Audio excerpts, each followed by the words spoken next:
If you have an anxious attachment style, I want to share with you a controversial idea that I have. I'm a relationship therapist. If you're watching this video and you have an anxious attachment style, you learn something new today. igetmyexback.com. Everyone deserves a second chance. So first of all, let's deep dive a little bit quicker for a couple of slides about what is an anxious attachment style, what we call anxious preoccupied. I'm talking about this type of anxious attachment style.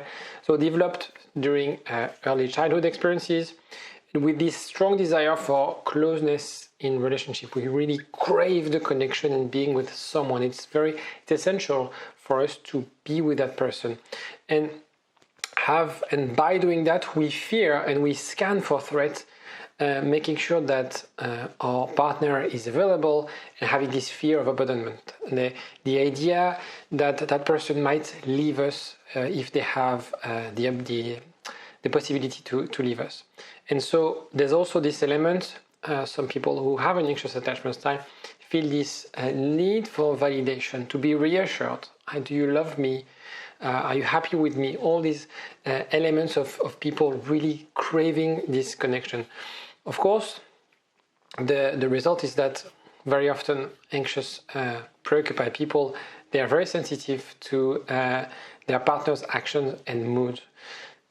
The effect of anxious attachment style is the sense of course, feeling of anxiety and insecurity. And this idea that we become very much dependent. We create, in relationship therapy, we call it codependency with our partner. And the problem is we become clingy and needy with that person. Another element is the difficulty maintaining boundaries, right? As we want to accept, as we want to connect, as we want to be loved, we forget sometimes about our own needs, about things that matters to us. Okay, and the problem is sometimes, not every time, it could lead to very difficult relationships, and perhaps that's the case for you. Perhaps you recently broke up with your partner and you see, looking at the history, looking at the patterns of your previous relationship, there's something that needs to be done in terms of feeling more secure in a relationship. Anxious preoccupied, after a breakup, they experience intense emotional pain, obviously, because their essential needs to be connected with someone, and this is taken away from them. That fear of abandonment is heightened, is in a way kind of a self-fulfilling prophecy. I'm so scared that he or she will leave me and they leave you. These obsessive thoughts about your ex, you wake up in the morning, you think about your ex, you go back to bed, you think about your ex, at work you think about your ex. It's very hard for you to let go. In therapy with my clients, I spend a lot of time teaching them how to let go. That's the first thing, is how you can rebalance things. If you want to be more secure, there's an element of letting go. And also this desire to reconcile, even if it's unhealthy. I'm not judging the relationship. My job as a relationship therapist is to provide the tools for people to feel more secure, to develop a secure attachment style, and then they make their own decision whether, okay, hold on, actually this relationship is not necessarily providing me the things that I want. It's not in line with my values, it's not in line with my vision of the relationship.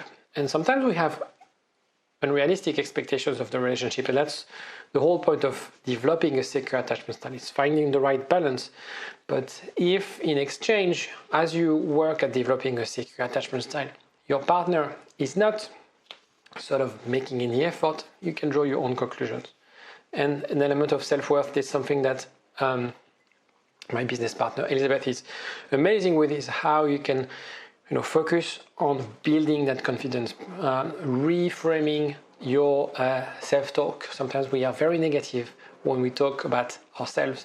So it's the idea of finding the tools and the strengths to have this self-worth. But let's open a debate.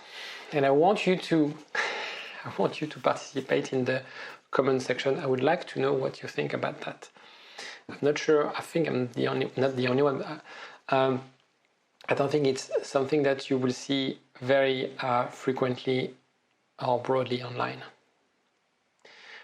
what if anxious people, what if you're an anxious person, was that you're egocentric? You might be thinking, oh, hold on. I'm far from being egocentric. That's the only reason I'm suffering, is because I care for people. My ex is an avoidant. He doesn't care about people. And that's why it's easy for him or for her. He's the selfish one. He's egocentric. Right? That's the rationale that you might have.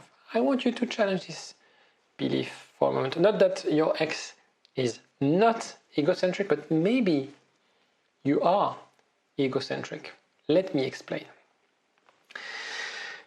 What you do is you find ways for you to meet your needs.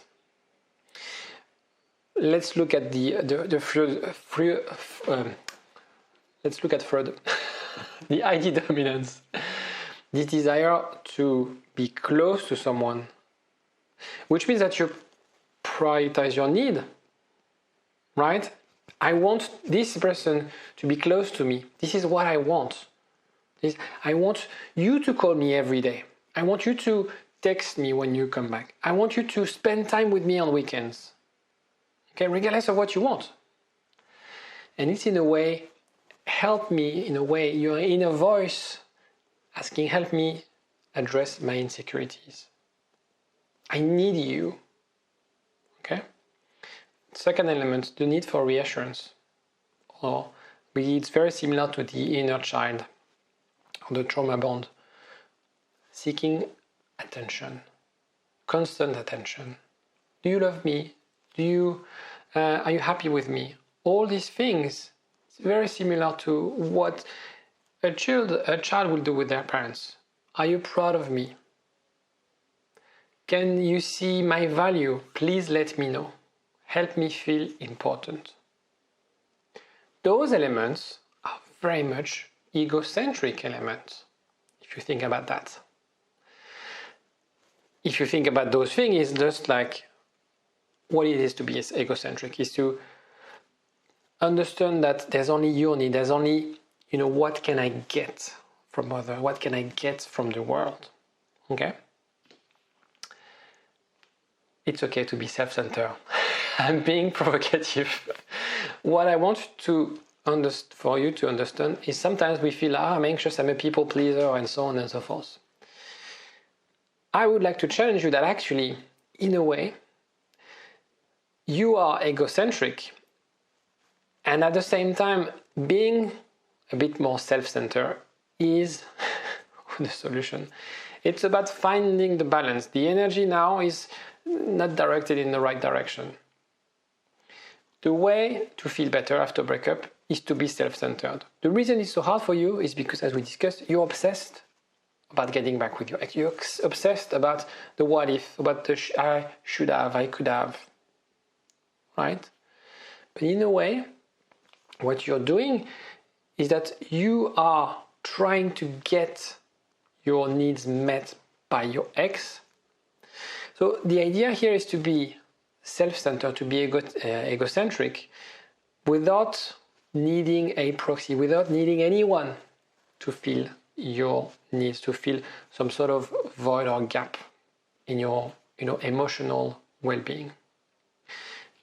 In a word, why don't you start being a people pleaser to yourself? That's what we want to do. You have this ability.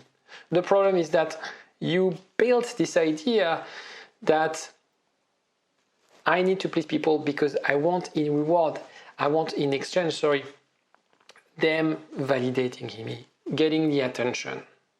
Okay, so it's just, how can you break those mechanisms? Let me know in the comment section what you think about this idea. I'm pretty sure some people might disagree. I'm not sure a lot of people would disagree, but it's very important for you to really, because I see that every day when I have consultation with people who are anxious, they feel like I'm a people pleaser, I care too much. The reason you care too much is because you care about the response you'll get. You're not going to care about what it means for them to love you. That's what matters to you, and that's very much egocentric in a sense. Let me know in the comment section. I'm looking forward to reading your comments, and I will see you next time. Don't forget to subscribe and like if you want to support, if you want to be notified anytime I'm posting a new video. Bye-bye. Power for a long time. Get up, nah, I ain't a quitter. Toss me the ball, I'm a really big hitter. Big picture, I'm a straight killer.